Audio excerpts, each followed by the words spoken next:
ప్రపంచ దేశాల ముందు భారత కీర్తిని ఇనుమడింపజేసిన మహనీయుడే శ్రీ స్వామి వివేకానంద అన్నారు.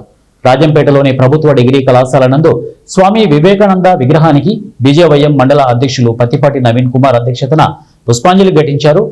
ఈ సందర్భంగా బీజేపీ రాష్ట్ర కార్యవర్గ సభ్యులు నంద్యాల జిల్లా ఇన్ఛార్జి పోతుగుంట రమేష్ నాయుడు మాట్లాడుతూ 132 సంవత్సరాల క్రితం ఇదే రోజు 1893 సెప్టెంబర్ 11వ తేదీన ప్రపంచ మహాసభల్లో భారతదేశవాణిని వినిపించారు.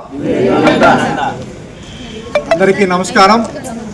ఈరోజు సెప్టెంబర్ 11th స్వామి వివేకానంద ప్రపంచ మహాసభల్లో మాట్లాడిన దినం.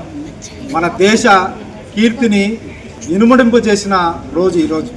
అటువంటి రోజును మనం గుర్తు చేసుకోవాల్సిన బాధ్యత మనందరిపైన ఉంది. కాబట్టి ఈరోజు మన ప్రభుత్వ డిగ్రీ కళాశాలలో స్వామి వివేకానందకు పుష్పాంజలి ఘటించి నివాళులు అర్పించడం జరిగింది. దానికి ముఖ్య అతిథిగా విచ్చేసిన మన ప్రిన్సిపల్ పురుషోత్తం గారికి, వైస్ ప్రిన్సిపల్ సుబ్బనర్సయ్య సార్ గారికి, మిగతా విద్యార్థులకు, మా తోటి నాయకులకు, కార్యకర్తలందరికీ నమస్కారం. స్వామి వివేకానంద మనకు తెలుసు 1863 జనవరి 12వ తారీఖున జన్మించారు. మరి 1893 అంటే 30 సంవత్సరాలకి వారు అమెరికాకి వెళ్ళారు.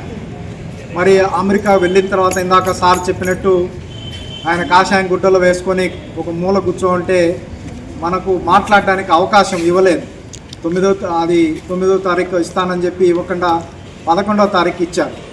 మరి ఇచ్చిన వెంటనే ఆయన మొట్టమొదటి ప్రసంగం అమెరికన్ సోదరీమణులారా అని ప్రారంభించడం జరిగింది. అంతవరకు అమెరికాలో మాట్లాడిన ఏ వ్యక్తి కూడా by brothers and sisters of America అన్నవాడే లేడు.